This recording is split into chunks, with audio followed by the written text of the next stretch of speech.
Bem, boa noite a todos e a todas que estão nos assistindo.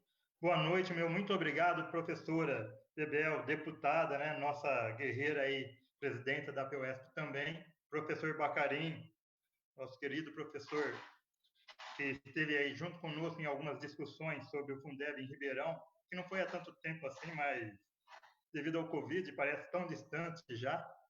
Eu quero agradecer a presença de vocês por essa discussão tão importante que nós teremos hoje.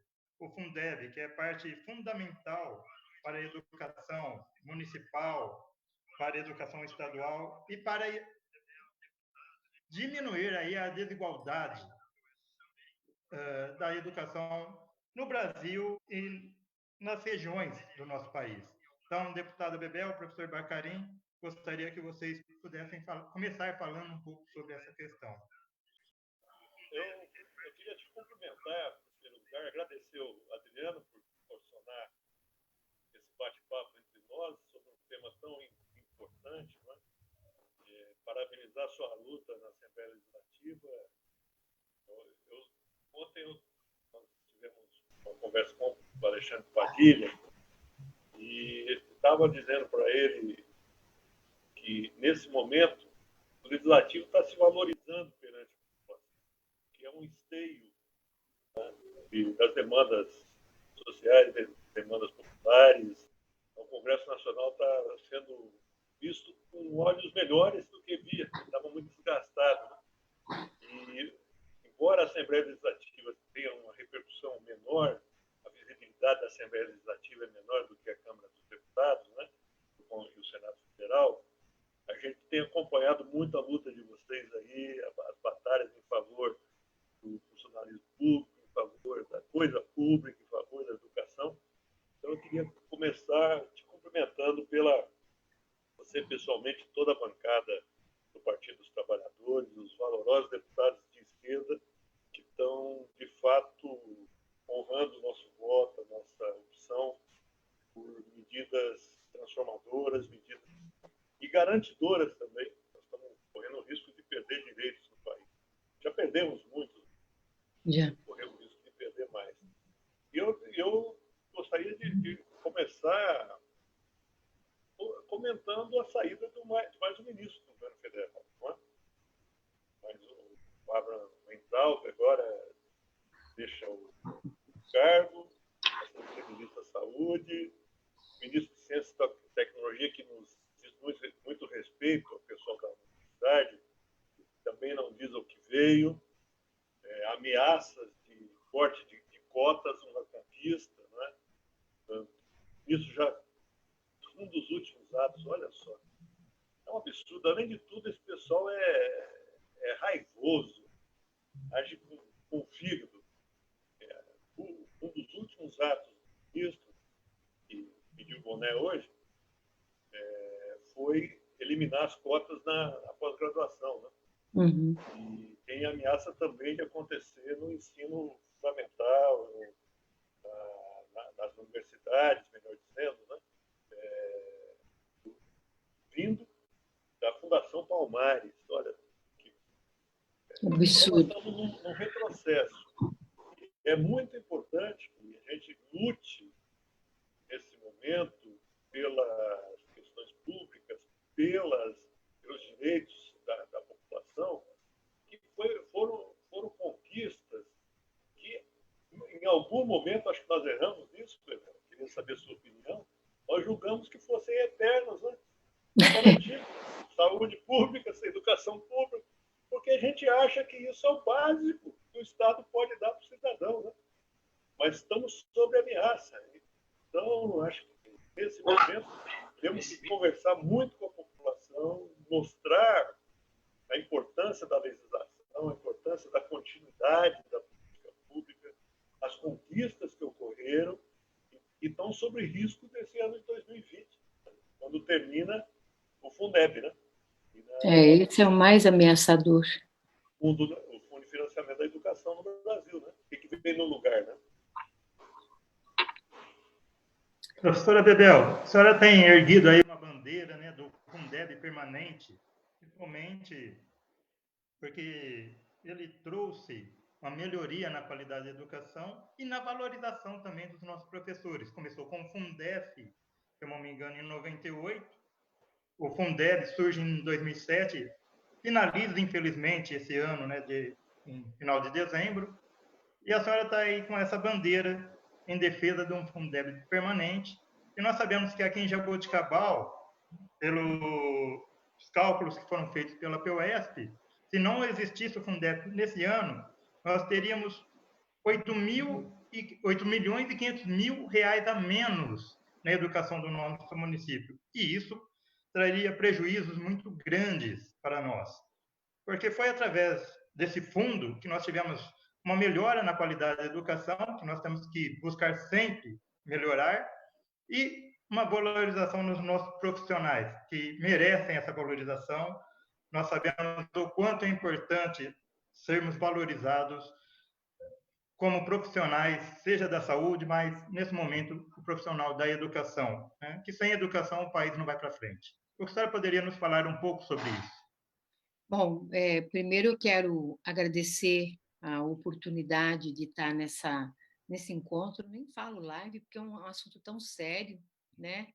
Acho que é um encontro, uma reunião nossa, e eu tenho certeza que os internautas vão estar entrando no Facebook. Eu cumprimento cada um e cada uma, cumprimento o Adriano, cumprimento o querido Bacarim, né? Foi prefeito, gente, de Jaboticabal, né? Professor.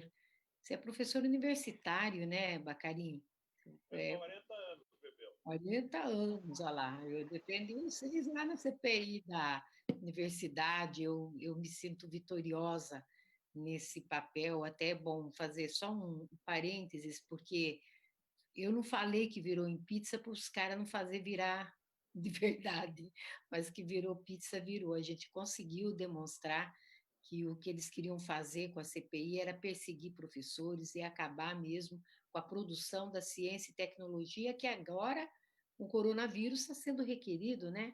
Estão indo atrás das universidades para descobrir remédio, respiradores, enfim. Estão atrás aí dos universitários que chamavam de vagabundos, de que, imagina, ganhar um salário. Poxa, o cara ficou 40 anos produzindo ciência e tecnologia para o país, para fora do país. Então, isso foi fundamental e eu tenho orgulho de ter participado, ainda que sozinha, eu e a Alice Brandão, mas a gente conseguiu dar uma virada ali no tom, meio que emparedando os caras lá da direita que queria meio que dizer, não, vamos acabar com a autonomia universitária. Essa aqui o Weintraub tentou acabar uma semana atrás e também teve que recuar, né? Ele queria acabar, ele fez uma portaria para acabar com isso. Então, eu acho que, Adriano, fazer essa discussão, e eu também quero cumprimentar você, eu tenho muito carinho também por você, você é um conselheiro, né, da PUESP, está sempre aí na luta, né, e na briga aí para que a gente tenha educação pública de qualidade. Sim, debater o Fundeb, sem dúvida nenhuma, uma das pautas mais importantes que eu acho que nós temos que assumir, apesar da pandemia. Eu, em momento algum, né, começou a pandemia, eu tive a discussão da pandemia, mas a primeira mesa que eu fiz foi sobre o Fundeb. Né? Por quê? Porque eu dizia, não pode esquecer isso, não pode... tudo que o Bolsonaro quer é o desmonte da educação básica. Se o Fundeb não for reativado, se não passar a emenda constitucional 15, né, que, enfim, dá uma permanência para o Fundeb, olha, nós vamos ter o desmonte de toda a educação básica. E é bom a população entender que, quando a gente está falando de educação básica, nós estamos falando de creches, pré-escolas, né? Aqui é a mãe trabalhadora que deixa seus filhos lá, depois vem aquela etapa da alfabetização, primeiro ciclo do ensino fundamental, segundo ciclo, ensino médio, né? E as modalidades, o que são as modalidades? Educação de jovens e adultos, indígena, né? Educação especial. O Fundeb, ele cobre tudo isso. E como você já começou dizendo, antes do Fundeb tinha o Fundef. O Fundef era uma política de foco para o ensino fundamental. E as pontas da educação básica e as modalidades ficaram descobertas. Então, o gargalo que a gente arrasta agora da educação infantil e do ensino médio tem a ver com a política neoliberalista do Fernando Henrique Cardoso, quando foi presidente da República, e o Paulo Renato, que focou no ensino fundamental, né? Quando o Partido dos Trabalhadores assume o poder, né, o presidente Lula, então, muda a diretriz de foco para um guarda-chuva bem maior e imputou, né, mais de 10 vezes mais do que se gastava com educação básica, mais recursos para a educação, e, ao mesmo tempo, ampliou a concepção de educação básica. Que educação básica tem que ser educação infantil, ensino fundamental, médio e todas as modalidades de ensino. Aliás, também o ensino profissionalizante está nessa modalidade. Então, é importante entender isso, né? O que está em questão neste momento, né? A população precisa entender. O que está em questão é, se não passar, nós vamos perder, né? Os municípios perdem e acabam que a gente retrocede, né, para um período em que não se tinha previsão de recurso, a luta por fundos foi uma luta que começou por nós, tomou um encaminhamento de foco no ensino no governo Fernando Henrique Cardoso, e depois nós recuperamos, né? Agora, é preciso entender o que vai acontecer, em dados mesmo, porque às vezes a gente fica falando, mas em dados, o que vai acontecer no Brasil? Quantos municípios perdem? Né? Aqui no estado de São Paulo, como é que fica aí? Você já falou, vai perder tanto, mas quantos alunos vão deixar de serem assistidos? Eu estou só falando de municípios. Eu fiz uma apresentação vou ser bem rápida na apresentação, e quero dizer o que vai poder ficar no lugar. Né? Por que esse é importante entender, até para poder entrar nessa luta conosco, tá? É a emenda constitucional número 15. Ela é perfeita? Não, ela não é perfeita, mas ela não deixa sem nada no lugar. Pelo menos nós podemos garantir, né, que a educação básica tenha seu pleno atendimento. Então, eu vou pedir para o Rodrigo passar para mim, não sei se vocês estão com paciência para ver dados, mas, enfim, às vezes... Oi? Vamos lá. Então, eu tenho os dados do Brasil. Vamos lá, bem rapidinho, não vou nem tomar muitas coisas. Veja bem, nós vamos ter cerca de 67% dos municípios brasileiros, né, vão ter seus recursos em educação básica reduzidos.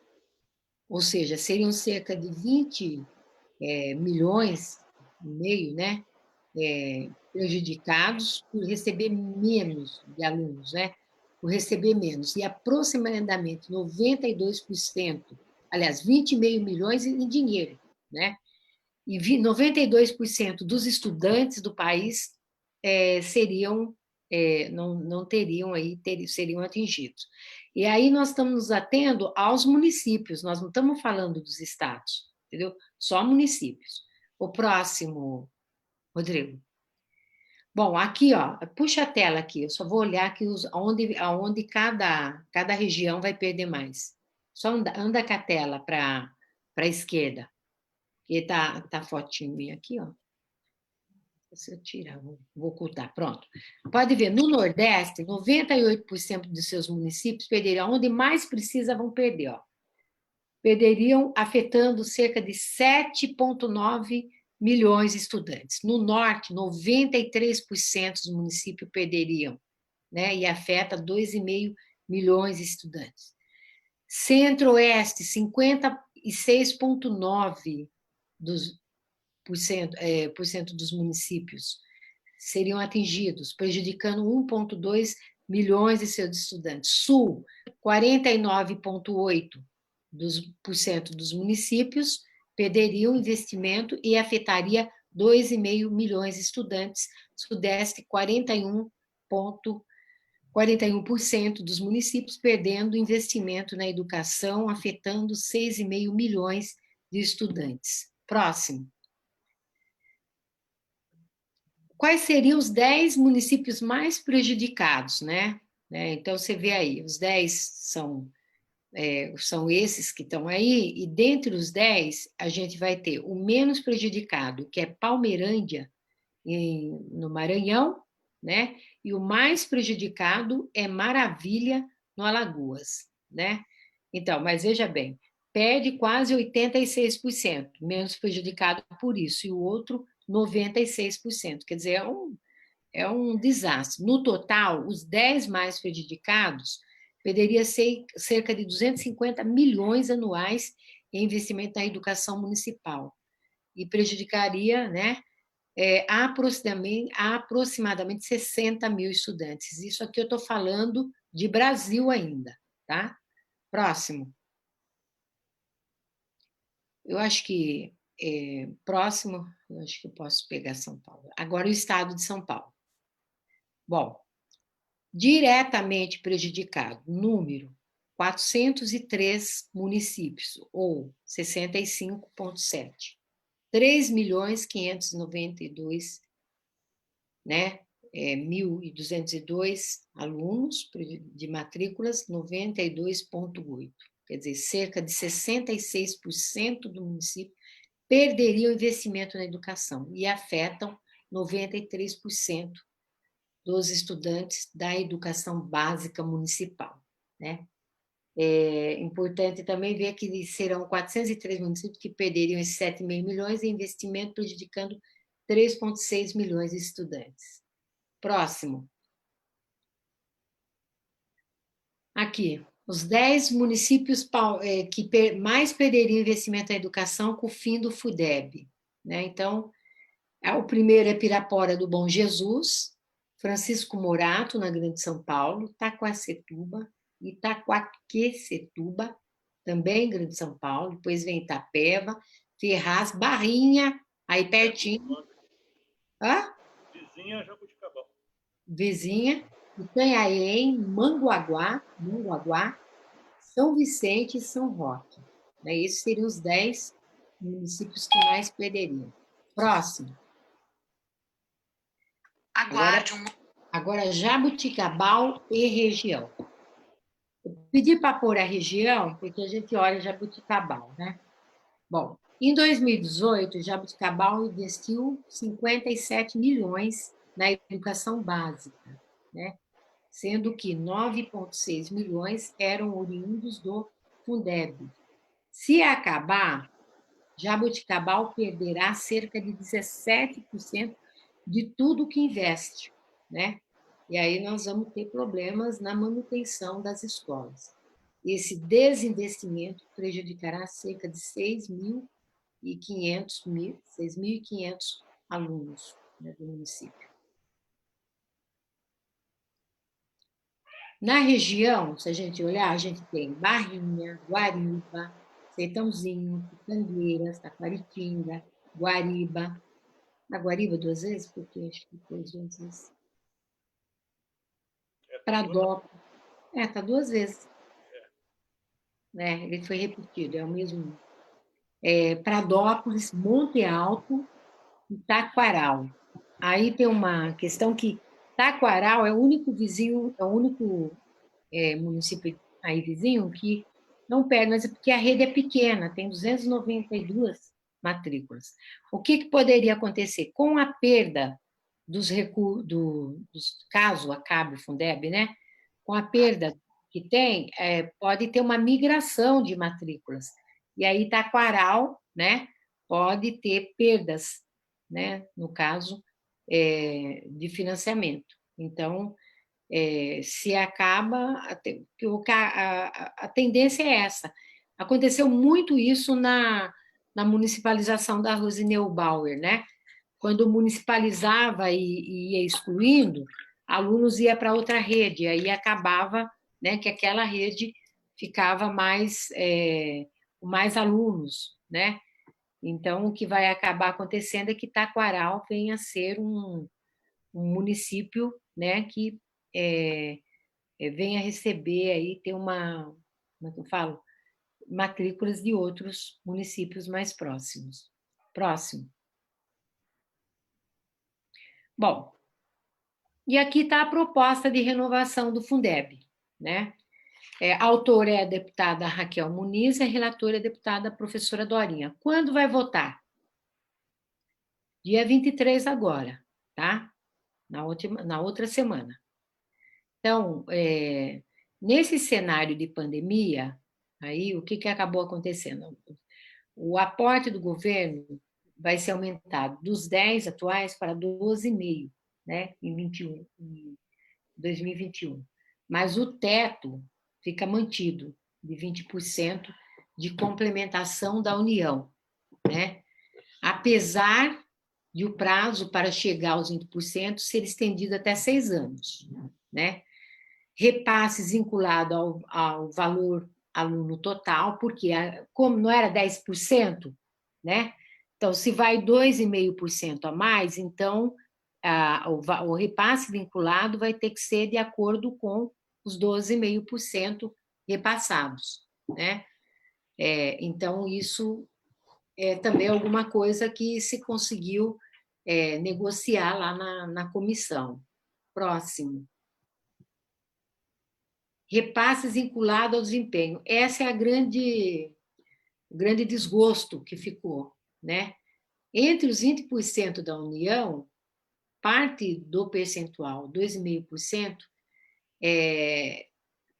ele vai ser distribuído conforme o desempenho no Sistema Nacional de Avaliação, SAEB. O risco disso, que a gente sempre fala, é que, de novo, o município com mais recurso, ele vai mostrar um resultado melhor do que o outro com menos recurso, quando é o contrário. Se o mecanismo deveria ir para o município com menor recurso, porque nós vamos estabelecer, nós vamos, na verdade, evidenciar mais a desigualdade na educação, nós vamos acirrar essa desigualdade, né? Porque vai premiar as escolas que já estão com bons resultados, né? E não ajuda as outras a melhorar os índices. Eu, normalmente, quando discutia avaliação na educação, sempre falei, se tiver uma escola que não tem nada quase, né? Pega uma periferia, e ela sai do 1 e vai para o 0,2, ela avançou. Mas se você pega uma do centro, né? Que vai do 1 e vai para o 2, né? E ela tem tudo, qual que de fato avançou? Né? Qual escola de fato avançou? Aquela que, né? Então, esse conceito de igualdade que eles buscam através de avaliação e tudo que é atrelado, né, a financiamento da educação não dá certo, né? A gente vê isso com pagamento de bônus na rede pública do Estado, nós sabemos que isso não avançou para a qualidade do ensino, né? Enfim, isso para mim é a questão que está me incomodando muito nessa emenda. E a permanência do fundo, né? É uma grande pensão, a gente quer que fique permanente, porém, né? A gente pede assim uma revisão futura, né? Por conta desse contexto de crise pelo qual nós estamos passando. É claro que nós também estamos falando da crise não só do coronavírus, mas da crise política por que passa o país. Essa instabilidade também, né? Se nós pegarmos a PEC, a emenda constitucional 95, tirou da saúde e da educação 22 bilhões de reais, né? E esse impacto também nós sentimos, né? No investimento da educação. O pagamento de professores tem uma alteração, né? O valor mínimo do Fundeb passa de 60% para 70%, né? Para os profissionais da educação. Então, pode tirar, Rodrigo? Eu queria já voltar para os meninos. Meninos é ótimo. Eu queria chamar a atenção para o seguinte: nós temos que fazer, desse dia 23, nós vamos fazer um link E aí eu vou mandar o link para vocês, para a gente ficar o dia inteiro pressionando, porque o dia 23 vai ser o dia D, o dia da votação desse Fundeb. O salário educação, desculpe, ele sai do cômputo, viu? Era uma coisa também que estava, porque se o salário da salário educação entrasse na cesta de recursos do Fundeb, né, nós íamos ter uma perda na alimentação escolar, na merenda, né? Então, isso quando nós conseguimos tirar, tá? Então, isso pelo menos ficou a salvo, né? Já pensou? Dá com a mão e tira com a outra, porque você ia tirar algo que, né, a gente sabe que a principal refeição hoje, dentre dos alunos, é a merenda, né? Então, é a alimentação escolar. Então, isso, de certa maneira, ficou fora. E aí tem a cesta de recursos que a gente pede para ser ampliada, né? Os recursos do petróleo, do gás, enfim, né, toda a possibilidade de ampliação.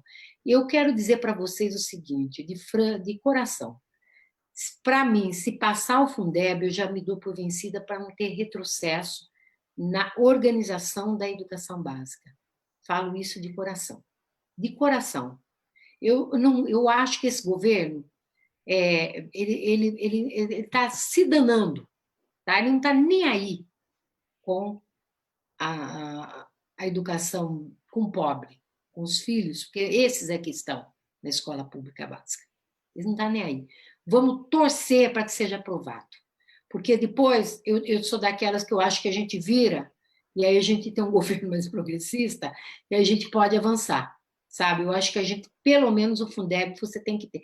Para mim, se dissesse o seguinte, vai manter o Fundeb que está aí, eu já daria por vencida, sabe? Já estaria contente, porque pelo menos eu sei que o ano que vem a criançada vai ter recurso para a educação, né? Vai ter, enfim, e da forma como está, se não aprovar, né, nos termos que está e tal, eu acredito que nós... Agora, há um movimento muito bom, a deputada Dorinha, ela está negociando com o Rodrigo Garcia para aprovar até a semana que vem passar, né? E se passar, tem o primeiro e o segundo turno, porque é PEC, proposta de emenda constitucional. E dizem, pela reunião que a gente teve, né, dos deputados estaduais e deputadas estaduais do Brasil, que a tendência não está ruim, né? Porque a Dorinha é do DEM e o Rodrigo Maia é do DEM também, e ela, me parece, nesse ponto, tem se mostrado bastante refratária aí com a questão do Fundeb. E ela é a relatora, né? Eu acho que ela não vai querer que um relatório dela não seja aprovado.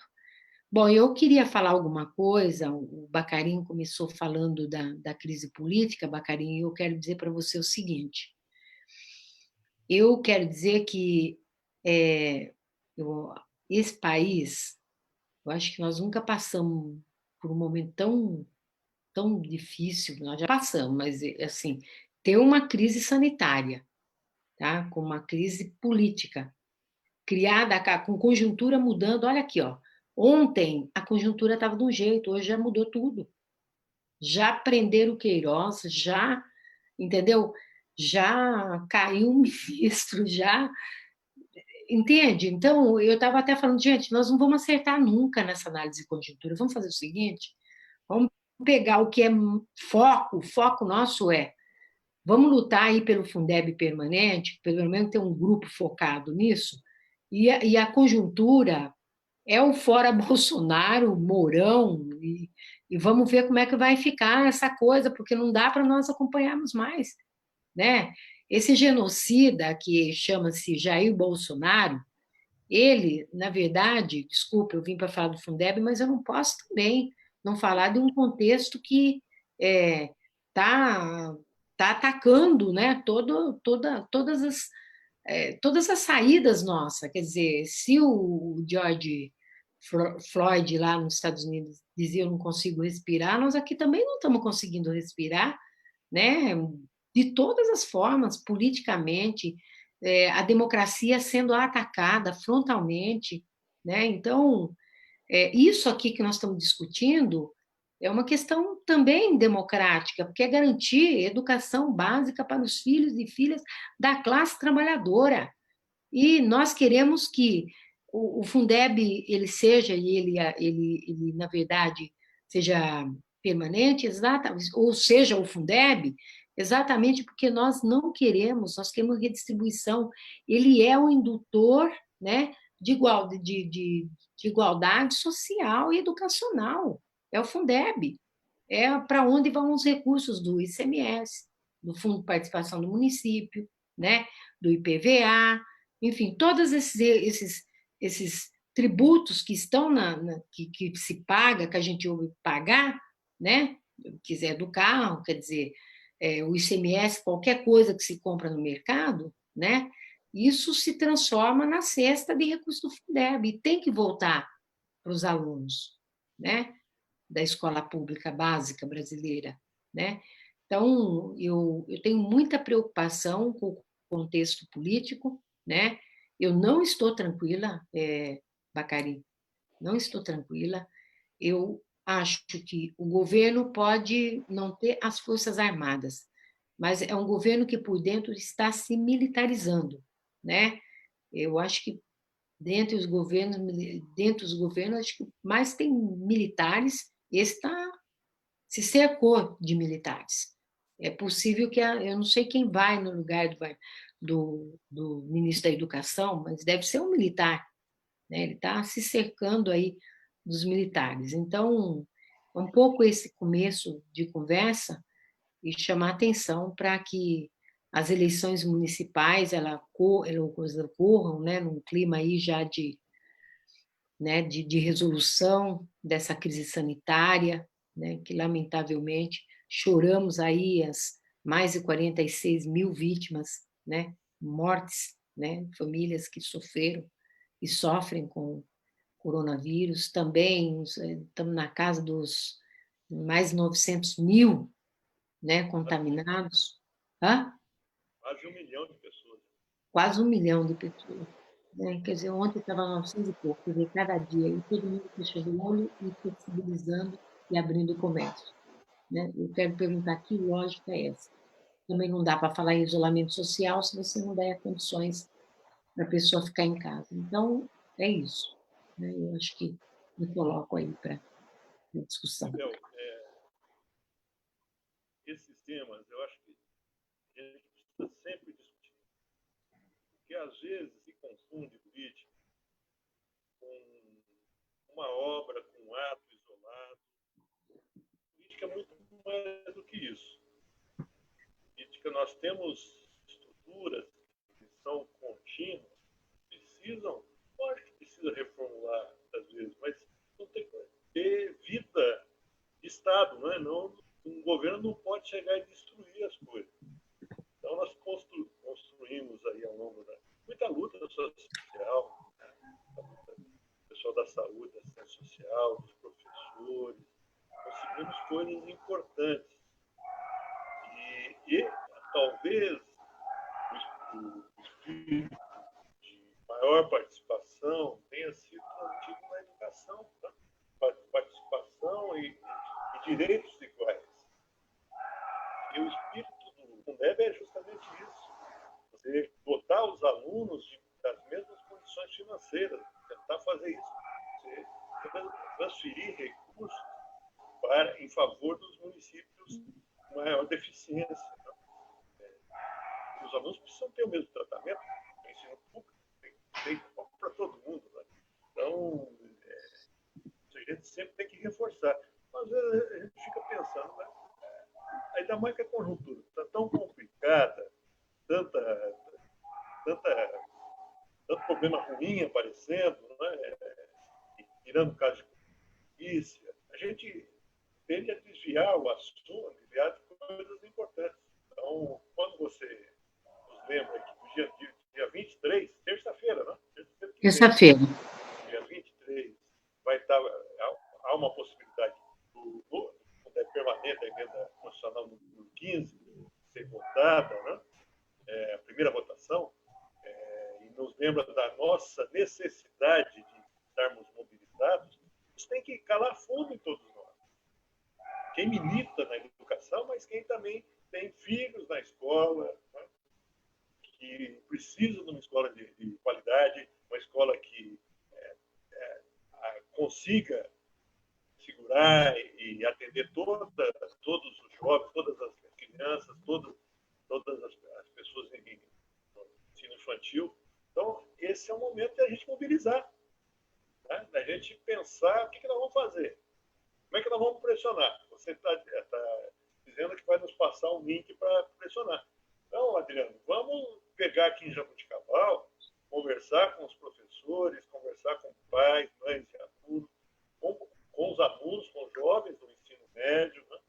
Vamos mobilizar, ajudar nessa mobilização, que é uma mobilização que deu certo e não pode ir por água abaixo. O ensino público é uma garantia constitucional ainda,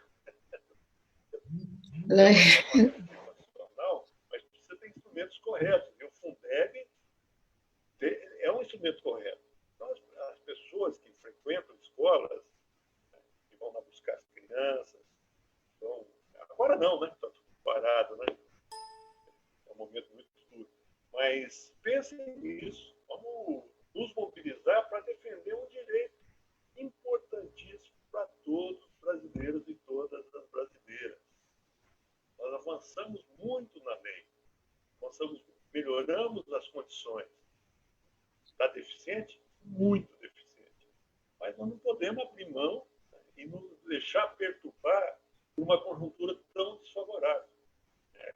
Gente que não tem urgências para a gente tratar nesse momento.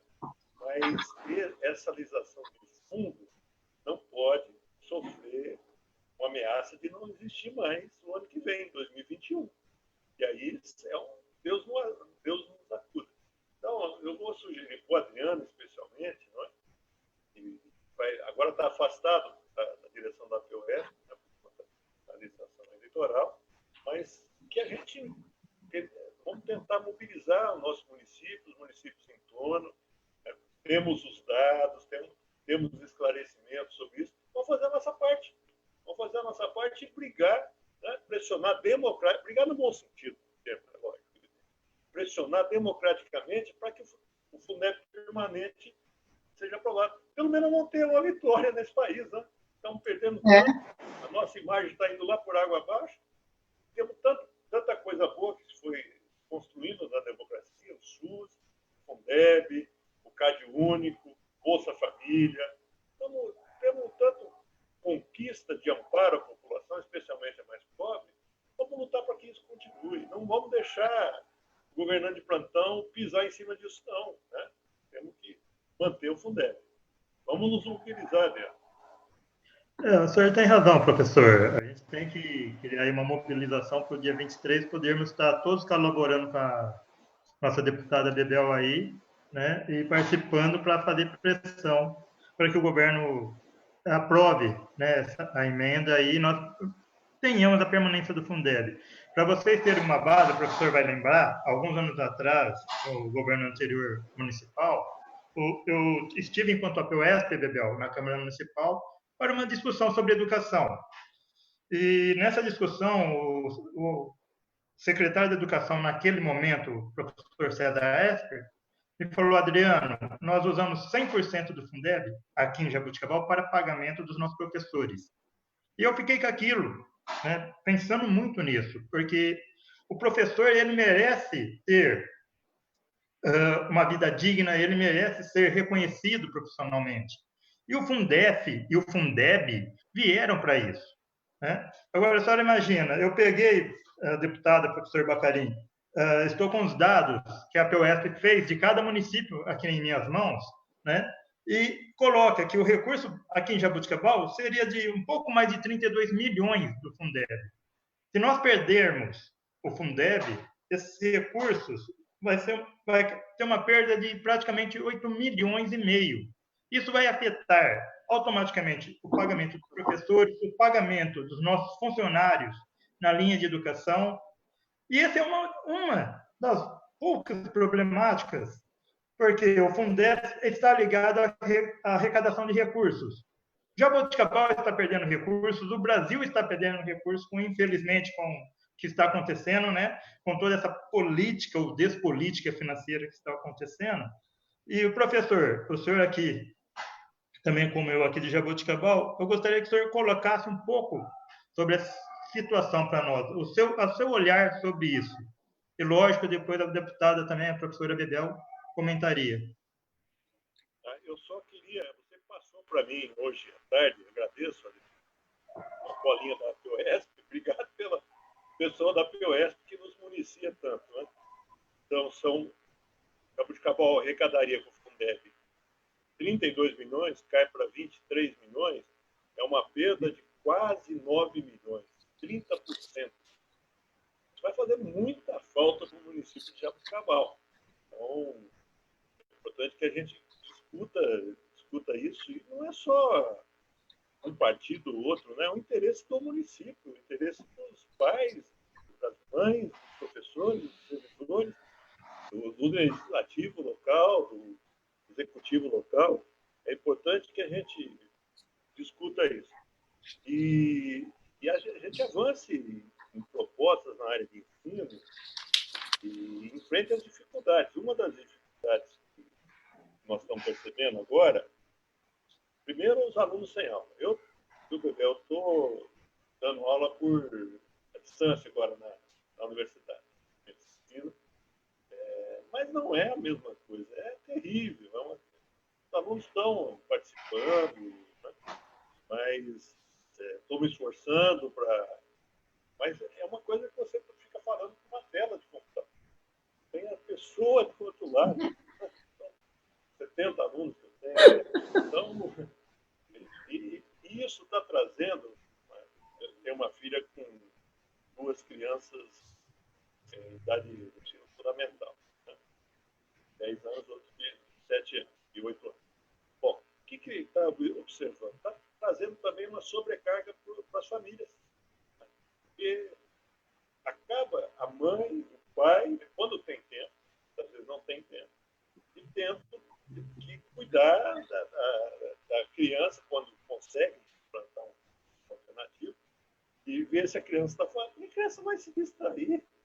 Gente, quanta coisa tem aí na vida das pessoas, né? Então, nós estamos passando por uma dificuldade grande nesse sentido. Então, vamos ter um atraso.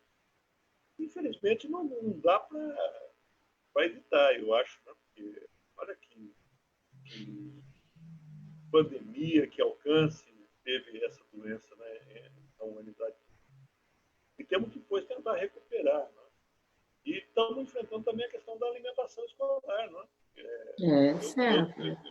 Eu estudo alimentação escolar mais vinculado à questão da agricultura familiar, né? Eu queria fazer dar uma informação para você, né?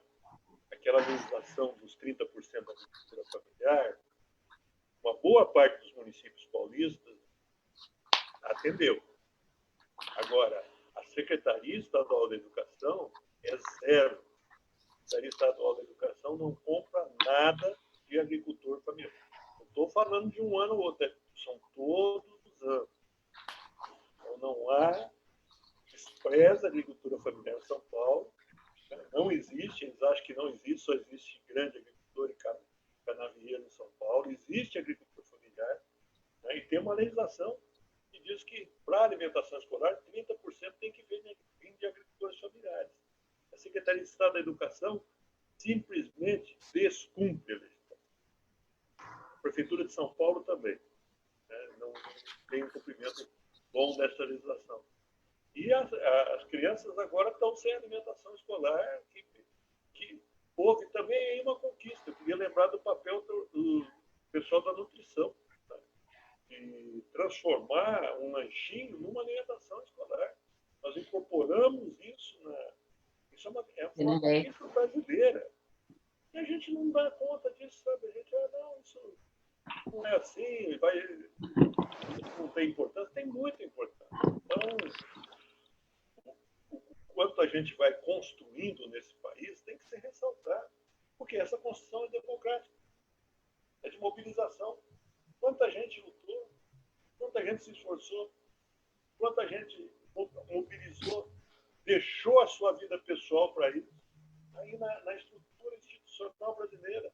Aí vem alguém dizer, não, isso tem que acabar com o Estado. Não, para algumas pessoas o Estado não tem importância mesmo, para os ricos, né? Mas para o mais pobre tem toda a importância. Então, o meu sentimento é que este ano a gente tem que fazer esse debate, aprofundar esse debate, cuidar das emergências, tá? Das dificuldades momentâneas, mas fazer um debate profundo sobre o que é o Estado no Brasil. É um Estado para poucos, os financistas que sempre ganharam muito dinheiro, ou é um Estado que pensa como Fundeb? Vamos pegar a riqueza gerada e tratar os estudantes com a mesma condição. Né? Ampara todos os estudantes, seja de que região for do Brasil. É lindo, é bonito demais. Né? É bonito demais e construído na democracia. Às vezes a gente não dá conta disso. Bem, eu gostaria de dar continuidade na sua fala, professor, e gostaria de falar que não é um problema apenas do nosso país, do Brasil, mas infelizmente o Brasil, o nosso município, o estado, São Paulo, nós temos bons políticos, mas ao mesmo tempo nós temos aqueles políticos que entendem que eles não trabalham para a população, eles acham que é o contrário, que a população trabalha para eles. E isso é um ledo engano. Tem pessoas que usam de artimanhas, nós tivemos aí nas últimas eleições o fake news, pessoas que falam sem saber, pessoas que não têm compreensão da legislação, e acaba afetando toda uma administração, acaba afetando toda a parte do judiciário, acaba afetando a parte do legislativo, e isso compromete muito a organização do município, de um estado e de um país. Né? Nós vemos aí muitas pessoas querendo dar pitacos na educação, né? Falar sobre educação, mas sem ter noção da realidade que nós vivemos, tanto em questões de recurso financeiro, como até mesmo em questões de legislação, que nós não podemos sair aprovando tudo que nós queremos. Né? E, professora Bebel, a senhora deve estar passando muito por isso aí na Assembleia Legislativa, né? Tendo que observar todos os trâmites para poder aprovar projetos. Eu gostaria que a senhora falasse um pouco sobre isso, sobre essa importância do conhecer, né, do entender a educação, porque é somente assim nós podemos mudar a realidade ao qual nós vivemos e transformar a educação como ela tem que ser e não como ela apenas está. Bom, eu vou dizer para você, eu quero tocar numa coisa que o Bacarin colocou, que é o seguinte, eu acho que eu não tenho problema em ser saudosista agora, eu estou sendo, eu estou com saudade, eu estou sendo saudosista. Que saudade, né, dos governos Lula-Dilma. Eu acho que muita gente deve estar com saudade, só que vai ficar recluído, porque, enfim, apostou nisso aí que está aí. Né? E isso, de certa maneira, não está dando resposta que a maioria da população pensa. Então, tem muito, e aí nós temos que tomar cuidado, nós estamos num momento em que a gente vai ter que ter uma unidade. E para ter essa unidade, nós vamos precisar de todo mundo para poder, enfim, colocar em xeque esse modelo de Estado que aí está. Eu acho que é isso. Eu não acho, Adriano, que nós vamos terminar logo essa pandemia. Quem acha que vai terminar em agosto, julho, setembro, eu não acho. Mas também, quando terminar, eu quero que esse Brasil vire o Chile do Pinheira, para colocar de joelho, tá certo? Como foi feito lá. Lá eles conseguiram reverter privatizações, né? Então, eu acho que nós vamos ter que ter isso muito claro. Nós temos que discutir a questão central aqui, a educação, mas não podemos perder de vista também aquilo que está, na verdade, tirando os ares democráticos que a gente tinha, né? Que a gente tem, porque a democracia ela é um regime no Brasil. Agora não pode ter esse sistema híbrido em que é uma democracia, mas o presidente é autoritário, como assim? Não pode. Então, nós vamos ter que ter muita força, não tem problema. Tem gente que está me ouvindo aqui, está bravo, está falando, aí, ó, a mulher veio falar de educação, está falando de política. Não tem como discutir uma coisa sem a outra. As duas coisas acontecem juntas. Nós estamos tendo falta de hospitais. Por que é que nós vamos entrar num colapso agora? Por exemplo, tem regiões do Norte e Nordeste que vão entrar em colapso, por causa da emenda constitucional 95. Que pode ser realidade para nós? No pós-pandemia, derrubar a emenda constitucional 95. Por quê? O Estado foi chamado a pôr dinheiro agora. Não foi isso que aconteceu? Ué, cadê a iniciativa privada? Eles bancaram. Cadê? Sumiu. E com isso, se derruba a emenda constitucional 95, é mais recurso para saúde, educação e as questões sociais. Bom, outra coisa também que eu acho que é importante. Vocês acham que quem receber essa renda mínima ou básica de cidadania que a bancada de oposição aprovou, né? Pela força que tiveram lá, vocês acham mesmo que alguém vai aceitar ficar sem ela mais? Ou vai ter gente para a rua dizendo, não, eu quero continuar recebendo os 600 ou os 1.200 reais que eu recebia, porque se podia no coronavírus, por que não pode mais? E ontem, olhando uma análise de um economista, o que ele diz? Por que é importante o juro baixo? O juro baixo é importante porque as pessoas não guardam dinheiro, portanto, dá rotatividade para a economia. E quando o governo Lula dizia que tinha que dar rotatividade para a economia, eles diziam, não, e trabalhava com o Bolsa Escola, falava que nós estávamos querendo, na verdade, não ensinar a pescar, né? Que tinha que ensinar a pescar. Aí eu me lembro que o presidente Lula, sabiamente no debate, respondeu o quê? Eu vou ensinar a pescar, até que ele aprenda a pescar, ele morre de fome, né? Então, o que é melhor? Eu tenho que matar a fome dele, né? Para que ele consiga um dia pescar sozinho, né? Essa é uma questão. Então, eu acredito que algumas teses dos liberais, nessa crise sanitária, eu acho que ficou um esgoto aberto, aberto ao sol, né? Que todo mundo está enxergando. Mais gente vulneráveis nas ruas, a população de rua está tendo um olhar, né? Está todo mundo enxergando, porque isso, de certa maneira, e vai ter que ter resposta para essas coisas. Vai ter que ter resposta para a educação, garantir o nosso Fundeb. Agora, não pode perder o foco. Nós não perdemos, Adriano, em nenhum momento o foco do Fundeb permanente. Só para você ter uma ideia, na última segunda-feira, quando eu reabri os trabalhos da Comissão de Educação, eu tinha mais de 60 moções de apoio ao Fundeb permanente das câmaras e vereadores. Nós fizemos bem feito o movimento. E muitos devem estar chegando, porque antes de fechar a Assembleia, nós íamos fazer um encontro estadual envolvendo os secretários de educação, câmaras e vereadores, pela garantia do Fundeb permanente. Ao mesmo tempo, nós pedimos manifestações. Nós vamos fazer isso, né? Vamos pedir ainda manifestações, fazer esse link, mandar os links para as câmaras, pedir para que todo mundo, nesse dia 23, todo mundo...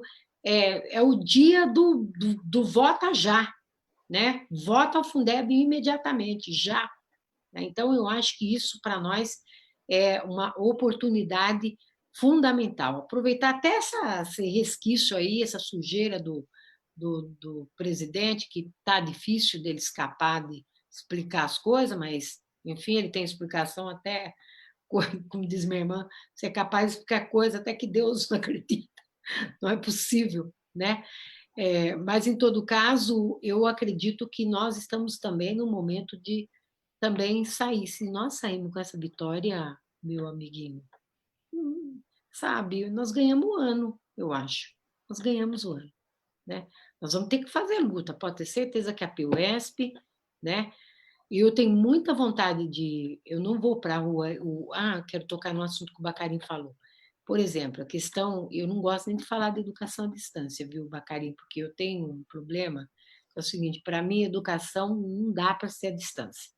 É entre educando e educador. Isso, para mim, é... O que nós usamos é a tecnologia de informação e comunicação. E está sendo mal usado, estou falando do governo do Estado de São Paulo. Uma coisa é você pegar alunos universitários, né, que já tem um métier, uma coisa. Agora pega os molecadinhas mexendo com... Cai o negócio e a mãe quer ajudar, não consegue. Compra, às vezes, o programa não dá certo, o programa não bate, você está entendendo? Então, o meu não estava dando certo com o da Lesp, vocês estão entendendo? Então, é uma coisa muito difícil. Então, nós viemos o avanço da humanidade, do homem, né? No avanço da leitura, atingimos a era digital, aí vem a pandemia, o cara quer digitalizar, transpor a sala de aula para o computador, como se nós estivéssemos vivendo já um mundo digital. Não vivemos. Vá lá na favela, né? Como eu fui, numa reintegração de posse, e num dos momentos eu pude perguntar para o menino, depois que eu voltei lá para saber, né, um pouco das famílias, falei, escuta, me diz uma coisa, você acessa alguma... Professora, a gente não tem dinheiro mais nem para comer. Como é que nós vamos acessar, professora? Não tem como acessar nada. Entendeu? Então, mas foi uma pergunta mais provocativa para ter a resposta que eu tenho certeza. E a POS fez um levantamento. E o que demonstrou? E o próprio secretário falou isso. Tem 3.700.000 alunos. 1.500.000 acessarão. Ué, e os 2.200.000, então? Só que é menos que isso, Bacari. No nosso levantamento, dá 25% de acesso. Tem matriculados, isso que ele falou. Ele matriculou naquelas disciplinas naquele dia. Mas teve dia que teve 12% de acesso. A gente sabe que nós fomos perguntando, nós fomos levantando, né? E tanto que eu fui para a imprensa e ele não foi contraditar os meus números. Eu estava louquinha que ele fosse, não foi, né? Nesse fim de semana, não sei se vocês leram a Folha, vocês viram a sacada dos caras? Não tem condições de ter educação, porque as escolas públicas não têm sequer preparo, a não ser a luz, o giz, o apagador. Alguém precisava falar isso para nós, Bacari? Por isso que eu escrevi mesmo no painel do leitor, e disse no cacete. Falei, uai, inventaram agora? Eu acordei agora? Quanto tempo nós estamos dizendo isso, que falta, né, material, falta. Então, a luta pelo Fundeb permanente, eu até falei, para mim, se aprovasse como está, eu já dava por vencida, só para sair dessa minha preocupação do recurso, né? Mas eu já me sentiria vitoriosa. Se avançar, melhor. Mas vamos fazer. Eu acho que nós temos condições, sim, de avançar e eu tenho muita esperança, sim, que nós vamos conseguir a aprovação. Certo, professora. Eu concordo com a senhora. A falta do Fundeb permanente ou a falta do Fundeb estaria prejudicando alunos, professores, os nossos trabalhadores da educação de uma forma muito abrangente, né? Eu acredito que haveria um retrocesso muito grande na educação. De Jaboticabal, do Estado de São Paulo, do Brasil como um todo. Então, essa luta tem que ser feita, essa luta tem que ser atuando para... Sr. Bacarim, o senhor gostaria de estar falando mais alguma coisa? Não, eu queria... Nós já estamos aí há mais de 1 hora, né, Bebel? Né, Adriano? Foi muito boa a reunião. No momento da gente dar uma parada agora, não é? Eu penso assim, agora a gente pudesse discutir outras coisas.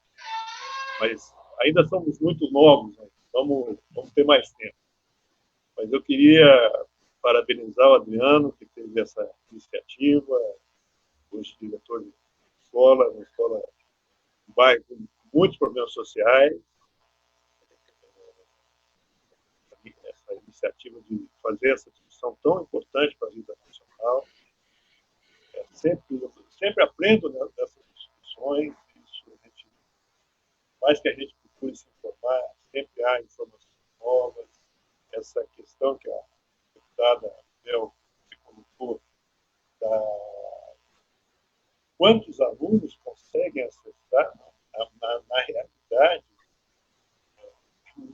muito aquém do que eu imaginava, né? 12, 20%. Então, é uma enganação isso, acaba sendo uma enganação. Se você atende só 20% dos alunos e os outros 80%. Né? Então, não é uma solução. É um quebra-galho de muito má qualidade. Então, essa informação foi muito boa, toda a tramitação do FITEB, vamos manter essa mobilização. E insisto em dar-lhe parabéns pela luta representativa, pela luta que você sempre manteve em favor do ensino público, enquanto professor, enquanto representante dirigente da PUESP, e agora como deputado estadual. Em nome da nossa população aqui de Jabuticabal, eu queria agradecer as informações que você trouxe e, quem sabe, mais gente se comova, não é? Por esse retrocesso que nós podemos ter aqui no local. Né? Perder 9 milhões de reais não é pouca coisa no orçamento de Jabuticabal. Não é pouca coisa para o orçamento nenhum município. A Jabuticabal, uma cidade de 80 mil habitantes, é uma perda considerável. Então, muito obrigado por essa mobilização permanente que você está fazendo e por nos informar. Porque a luta também depende da informação. Você vai para uma luta democrática sempre, vamos entender isso. Mas indo com informações, com propostas, você faz melhor essa luta, convence mais as pessoas. Nós estamos defendendo algo que é muito legal, que é o ensino público, que são os profissionais da educação, que é o direito de todo pai, de toda mãe, né, ter a oportunidade de ter os seus filhos desde o começo na escola, e uma escola cada vez de melhor qualidade, que a gente sempre almeja. Então, um abraço virtual a você, Bebel, né? Porque nesse momento são abraços virtuais que a gente dá, né? Mas é sempre bom a gente fazer esse tipo de coisa. Parabéns e muito obrigado pelas informações. Professora Bebel, a senhora gostaria de fazer as considerações finais? Eu quero agradecer você, Adriano, eu quero estender também um abraço para você. Bacarim sempre foi, né, uma grande referência. A gente sempre falou de Jabuticabal, lembra de Jacarim, e a nossa Carlota, né, Carlotinha.